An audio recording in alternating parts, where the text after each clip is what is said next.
আমার বাংলা নিয়মে অয়ন। প্রথমেই চলে যাচ্ছি ভোট মিটতেই ফের ভোট। 19শে ডিসেম্বর ভোট কলকাতা এবং হাওড়া পুরসভার। আনুষ্ঠানিক ঘোষণা বাকি, তাতে কি রাজনৈতিক তরজা তুঙ্গে?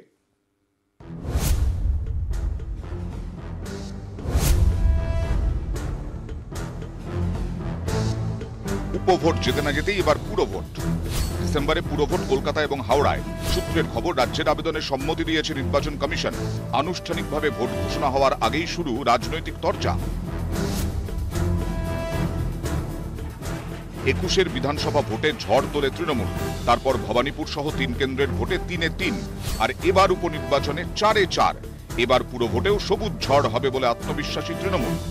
আগামী পুরসভা নির্বাচনে এই সমস্ত যে প্রতিফলন আমরা দেখতে পাচ্ছি, ভোটের ব্যবধান, এইরকম প্রতিফলন সব জায়গায় ঘটবে।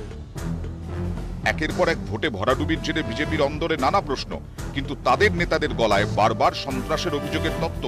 গতবারের কর্পোরেশন ইলেকশন আপনারা দেখেছেন, বিধাননগরের সকাল 6টার মধ্যে ভোট শেষ হয়ে গেছিল, লুট হয়ে গেছিল। তো সেদিকে যাচ্ছে বাংলার রাজনীতি, কিন্তু এর মধ্যেই আমাদের লড়তে হবে। আমরা দাবি করছি কেন্দ্রীয় বাহিনীর দ্বারা মিউনিসিপ্যালিটি ইলেকশন করানোর জন্য।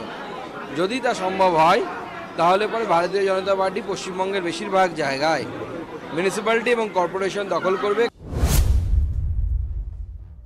ওই নির্বাচনে যেখানে আমরা 213টা পেয়েছিলাম, সেখানেও তাই হয়েছে। সুতরাং উনি তো স্টেট পুলিশের ওপরে কেন, সেন্ট্রাল পুলিশের ওপরে তো ওরা বিশ্বাস রাখতে পারে না। তাহলে তার দায় কার? সেন্ট্রাল ফোর্স রেখে ভোট করার পরেও যদি প্রার্থীরা ভোট না দেয়, তাহলে অমিত শাহ রেজিগনেশন দেওয়া উচিত।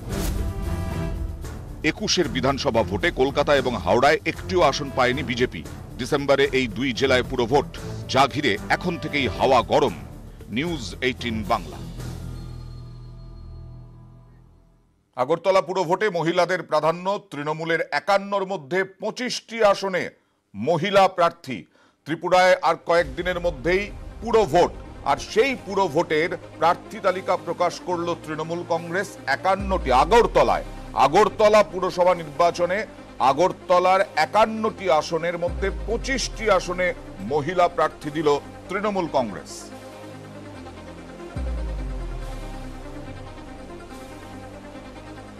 তৃণমূল কংগ্রেস নারী শক্তিকে সম্মান করে। অন্য দল যখন সংরক্ষণ নিয়ে আলোচনা করে মহিলাদের জন্য, তার আগেই মমতা বন্দ্যোপাধ্যায়ের দল সর্বভারতীয় তৃণমূল কংগ্রেস মহিলাদের আরো বেশি করে দায়িত্বে আনা, ক্ষমতায় আনা, কাজ করার সুযোগ দেয়া, সেই কাজগুলি করে আসেন। ত্রিপুরার প্রার্থী তালিকাও বলে দিচ্ছে যে মহিলাদের সসম্মানে কাজ করার, সমাজ গড়ার সেই জায়গাটা কিন্তু তৃণমূল কংগ্রেস তৈরি করে দিচ্ছে। ত্রিপুরার মা বোনেদের, দিদিদের এই লড়াই, তাকে স্বীকৃতি দিয়ে এই প্রার্থী তালিকা জনগণের সামনে পেশ করা হয়েছে।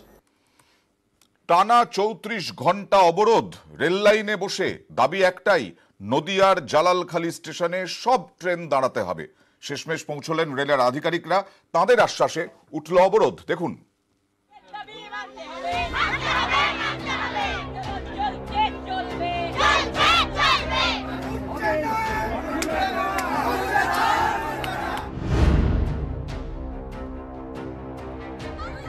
এই ছবি নদিয়ার জালালখালী স্টেশনের। মঙ্গলবার থেকে এখানে অবরোধ। নিত্যযাত্রীদের ভোগান্তির এক শেষ।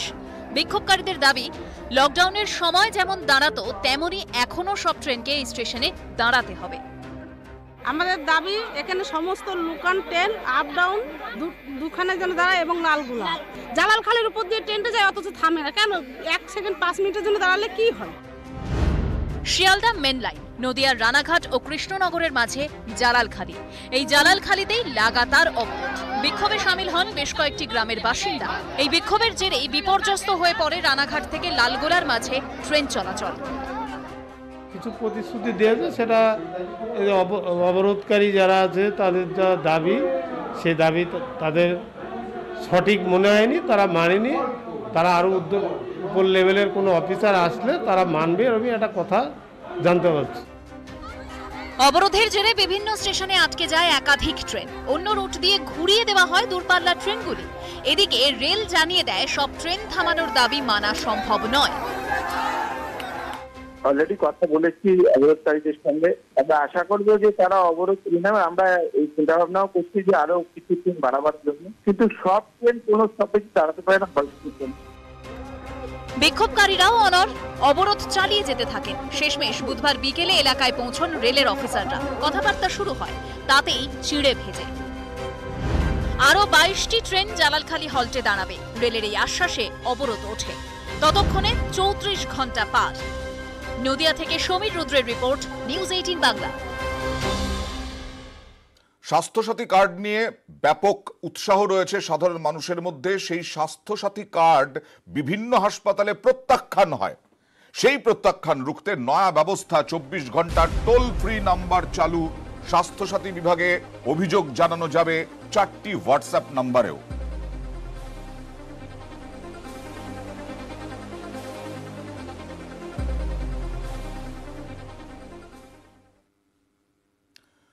কালীপুজোয় চাঁদা তুলছে থানা।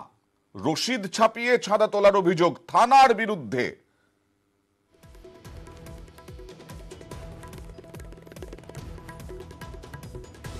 কথা বলবো আমাদের প্রতিনিধি রাজু সিং এর সঙ্গে। রাজু, কি খবর রয়েছে, কি অভিযোগ?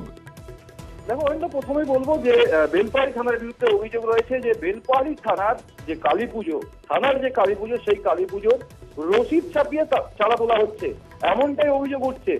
যেখানে বিভিন্ন সময় দেখা গেছে রাস্তায় কেউ চাঁদা তুললে তার বিরুদ্ধে ব্যবস্থা নেয় পুলিশ, এবং সেই জায়গায় পুলিশ নিজেই চাঁদা তুলছে, যা নিয়ে ইতিমধ্যে প্রশ্নচিহ্ন উঠতে শুরু করেছে। কাদের থেকে চাঁদা তোলা হচ্ছে? বিশেষ করে পথ চলতি যে সমস্ত গাড়িগুলো রয়েছে সেই গাড়ি থেকে চাঁদা তোলা হচ্ছে, এবং স্থানীয় মানুষজনের কাছ থেকেও চাঁদা তোলা হচ্ছে, এমনটাই অভিযোগ রয়েছে। পুলিশের সঙ্গে কোনো কথা হয়েছে? পুলিশের কোনো বক্তব্য পাওয়া গেছে? আমরা যোগাযোগ করতে চেষ্টা করেছিলাম, কিন্তু ফোন তোলা হয়নি। ইতিমধ্যে যেটা স্থানীয় সূত্রে যেটা জানা যাচ্ছে যে এই পুজো আবার স্থানীয় মানুষজনও অংশগ্রহণ করে, সেক্ষেত্রে স্থানীয় মানুষজন অংশগ্রহণ যেহেতু করে, সেক্ষেত্রে স্থানীয় মানুষ হয়তো চাঁদা তুলেছে, এমনটাও অভিযোগ উঠছে। অপরদিকে পুলিশের তরফ থেকে কোনো কিছু জানানো হয়নি, কারণ পুলিশের বাড়ির ভেতরে যে কালী মন্দির রয়েছে সেই কালী মন্দিরের পুজোকে কেন্দ্র করে চাঁদা তোলা হচ্ছে, তা আবার রশিদ ছাপিয়ে। ধন্যবাদ। এবারে কালী পুজোর স্পেশাল স্টোরি। 136 বছরের পুরনো স্কুলি মণ্ডপ। রামপুরহাটের কালী পুজোয় থিমের চমক। ডাকবাংলো পাড়া প্লেয়ার্স অ্যাসোসিয়েশনের আব্বাস কালীর মণ্ডপ গড়া হয়েছে ঐতিহ্যবাহী স্কুলের আদলে। সম্প্রীতির সুরে বাঁধা 53 বছরের পুজো।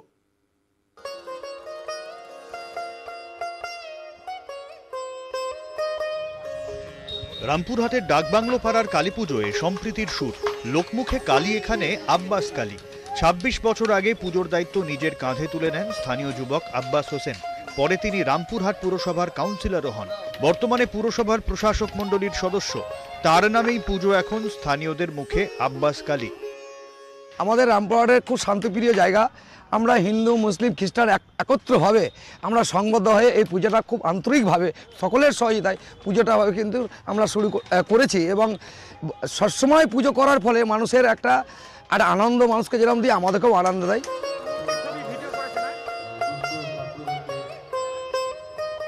আব্বাস কালীর এবার 53 বছরে পা। জেলার অন্যতম বিগ বাজেটের পুজো। প্রতিবারই চমকে দেওয়া থিম, কখনো বাহুবলী, কখনো মায়াপুরের ইসকন মন্দির। এবার থিম শহরের প্রাচীন রামপুরহাট হাই স্কুল। স্কুলের মাঠেই পুজো, বাজেট 22 লক্ষ টাকা। চন্দননগর থেকে এসেছে আলো সাজ। রামপুরহাট হাই স্কুলের থিমটাকে বেছে নিয়েছি এই কারণের জন্য, কারণ এটা এই বছর আমাদের এই রামপুরহাট উচ্চ বিদ্যালয় বর্ষসেরা বিদ্যালয় হিসাবে পরিচিত হয়েছেন। মঙ্গলবার পুজোর উদ্বোধন করেন বীরভূমের সাংসদ শতাব্দী রায়। করোনা বিধি নিয়ে সতর্ক পুজো উদ্যোক্তারা। রামপুরহাট থেকে অক্ষয় ধীবর, নিউজ 18 বাংলা।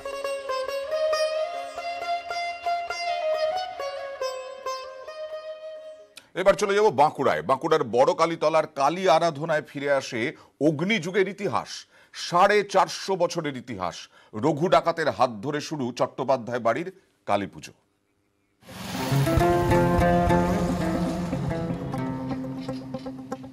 450 বছরের পুজোর রন্ধ্রে রন্ধ্রে ইতিহাস। স্বাধীনতা আন্দোলনের বহু ঘটনার সাক্ষী বাঁকুড়া শহরের বড় কালীতলার চট্টোপাধ্যায় পরিবারের কালী মন্দির। জনশ্রুতি, এই মন্দিরে পুজো দিয়েই ইংরেজ হটানোর লক্ষ্যে ঝাঁপিয়ে পড়তেন বিপ্লবীরা। পুজোর সঙ্গে জড়িয়ে অগ্নিযুগের সশস্ত্র বিপ্লবের ইতিহাস। কথিত আছে রঘু ডাকাতের হাতে পুজো শুরু। জঙ্গল ঘেরা এলাকায় শুরু হয় শক্তি পুজো। জনশূন্য এলাকায় ধীরে ধীরে গড়ে ওঠে বসতি। মন্দির লাগোয়া এলাকায় বাড়ি তৈরি করেন রামদাস চক্রবর্তী। রঘু ডাকাত বলে একজন ডাকাত ছিলেন, সেই ডাকাত প্রথম প্রতিষ্ঠাতা করেন আমাদের এই মন্দির। তারপরে আপনার স্বপ্নাদেশে আমরা এখানে প্রতিষ্ঠাতা এবং আমরাই তারপর থেকে আমাদের বংশ পরস্পরে এই পূজা অর্চনে চালিয়ে আসছি। মন্দির লাগোয়া চক্রবর্তীদের বাড়ি বিপ্লবী বাড়ি নামে পরিচিত। প্রাচীন এই বাড়ি ছিল বিপ্লবীদের আখড়া, অনুশীলন সমিতি, যুগান্তর দলের গোপন আস্তানা। মন্দির চত্বরে চলত বিপ্লবীদের শরীর চর্চা, আড়ালে অস্ত্র শিক্ষার প্রশিক্ষণ। দক্ষিণ বাঁকুড়ার যে সকল জঙ্গলাকীর্ণ জায়গা আছে বা দক্ষিণ বাঁকুড়ার তখনকার দিনে বিখ্যাত রাজা রায়চরণ ধবলদেব, যিনি বিপ্লবী আন্দোলনের পৃষ্ঠপোষকতা করতেন, বা এখানের এই বিপ্লবী বাড়ির পৃষ্ঠপোষকতা করতেন বাঁকুড়ার প্রথম ভারতীয় যিনি চেয়ারম্যান ছিলেন হরিহর মুখোপাধ্যায়। এদের সঙ্গে সারা বাংলার বিপ্লবীদের একটা সংযোগ ছিল। কালীতলার কালীর সঙ্গে বিপ্লবীদের গন্ধ মিশে। তন্ত্রমতে পুজোর রীতি আগের মতো জাঁকজমক না হলেও আয়োজনে ভাটা পড়েনি। বাঁকুড়া থেকে মৃত্যুঞ্জয় দাস, নিউজ 18 বাংলা। दिवाली के दीप घर घर में जगमगाएं। SRMB की ओर से हार्दिक शुभकामनाएं। এবারে চলে যাব ঘাটালে। ঘাটালে বন্যার ছবি, বন্যা বানভাসির ছবি আমরা দেখতে অভ্যস্ত। আজকে দেখাবো অন্যরকম একটি ছবি, নবগ্রাম হাট। দেখুন, কোনোটা কচি, কোনোটা একটু বড়, মিশকালো গায়ের রং হলে দাম বেশি। কালী পুজোর আগে পাঁঠা কিনতে দূর দূরান্তের ভিড় ঘাটালের নবগ্রাম হাটে। আমরা এসেছি পাঁশকুড়া বাজার থেকে, পাঁশকুড়া থেকে। আমাদের মানসিকই পাঁঠা, কালী পুজো রয়েছে কালকে, তার জন্য আমরা এখানকে কিনতে এসেছি। আমাদের ওইখানে হাট হয়েছে, কিন্তু ওইখানে দাম অতিরিক্ত। প্রতি বুধবার বসে নবগ্রাম হাট, কিন্তু কালী পুজোর আগে শেষ হাটে উপচে পড়া ভিড়। পাঁঠার দাম উঠেছে 5 থেকে 50 হাজার টাকা। সকলেই প্রায় এসেছেন মানসিকের পাঁঠার সন্ধানে। আর এটা পড়েছে 9,000 টাকার মতো। কি কালো পাঁঠার দাম বেশি? কালো পাঁঠা, হ্যাঁ, কালো পাঁঠারই দাম বেশি। আর মানসিকের জন্য যাও দাম বেশি বললে এখন নিতে হবে। করোনার জন্য বাজার ধাক্কা খেয়েছে, এবছর ফের ভিড় জমায় খুশি বিক্রেতারাও। বাজার ভালো আছে, বিক্রি বাটা চলছে। হ্যাঁ, ঠিক আছে, আজকে শেষ আর। হ্যাঁ, পাচ্ছি। 2 বছর ধরে পুজো হয়নি, তাই মানুষ এসছে। কাস্টমার হুগলি থেকে আছে, বর্ধমান থেকে আসছে, বাঁকুড়া থেকে আসে, না ভালোই বিক্রি হচ্ছে। পাঁঠা কিনতে ভিড়ে ভিড় দেখে মনে হতেই পারে করোনা উধাও। লক্ষ্য যেন একটাই, পাঁঠার বিকি কিনি। ঘাটাল থেকে সুকান্ত চক্রবর্তী, নিউজ 18 বাংলা। সবার মনে আছে লালপাহাড়ির দেশে যা, রাঙামাটির দেশে যা। সেই কবিতা 50-এ পা, তবু জনপ্রিয়তা অটুট। রাঙামাটির দেশে যা, লালপাহাড়ির দেশে যা, কবি অরুণ চক্রবর্তী। তার লেখা কবিতার সুবর্ণ জয়ন্তী। হাই দেখো গো, তুই এখানে কেনে, লালপাহাড়ির দেশে যা, রাঙ্গা মাটির দেশে যা। হেতাকে তোরে মানাইছে নাই গো, একেবারেই মানাইছে নাই। অরুণ চক্রবর্তী, আপন ভোলা, স্বভাব বাউল। বরাবরই স্কুলের ফার্স্ট বয়, পেশা ইঞ্জিনিয়ার। হিন্দ মোটরের উঁচু পদে কাজ করতেন। চাকরির ফাঁকে বেরিয়ে পড়তেন বিভিন্ন বাউলের আখড়ায়, লাল মাটির দেশে কিংবা পাহাড়ের কোলে। সেরকমই এক বেড়ানোর ফাঁকে তার সঙ্গে দেখা। আশ্চর্য বলে মনে হলো গাছটা ঠিক জায়গায় নেই, মিসফিট। লালমাটির দেশের গাছ এখানে হুগলি জেলায় কেন? শ্রীরামপুর স্টেশনে মহুয়া গাছ। কবির মনে হয়েছিল ইট কাঠ পাথরের শহরে লাল মাটির এ গাছ বড়ই বেমানান। সেই ভাবনা থেকেই কবিতার জন্ম, লাল পাহাড়ির দেশে যা। আদিবাসী আঞ্চলিক মানুষের মুখ মনে করে তাদের গান, তাদের নাচ, পায়ে পায়ে ভেঙে যাওয়া হাজার ঢেউ, তাদের সহজীয় জীবনযাপন সব মিলিয়ে একটা উচ্চারণের হাই দেখো গো, তুই খানে খেলে লাল পাহাড়ির দেশে যা, রাঙ্গামাটির দেশে যা, সেখান গেলে মাদল পাবে, মেয়া মরদের আদর পাবে, আর তুই লাল পাহাড়ের দেশে যা। কবিতার বয়স এখন 50। 1972-এ জন্ম, 2021-এও সমান জনপ্রিয়। কবিতা থেকে গান হয়েছে, যে গান আজও তুমুল জনপ্রিয়। तू लाल पहाड़ेर दसे जा, रंगा माटिर दसे जा, इतक तुके मनाई चलाई रे, একেবারে মানাই চেলাই রে। একটা গানের জনপ্রিয়তা 50 বছর ধরে একই রকম। এই গানটা কত ইন্ধন দেয় নতুন নতুন কাজ করার জন্য। এরকম গান সত্যি বোধহয় একটাই হয়। এই লাল পাহাড়ির দেশে যা, রাঙা মাটির দেশে যা, কে বেশি মাতাল, কবি না কবিতা? মহুয়ার দায় নেই হিসেব দেওয়ার, মহুয়া হিসেব দেয়নি, সময়ের হিসেব বলছে দেখতে দেখতে 50 পার। শ্রীরামপুর থেকে সৈকত বিশ্বাস, নিউজ 18 বাংলা। दिवाली के दीप घर घर में जगमगाएं। SRMB की ओर से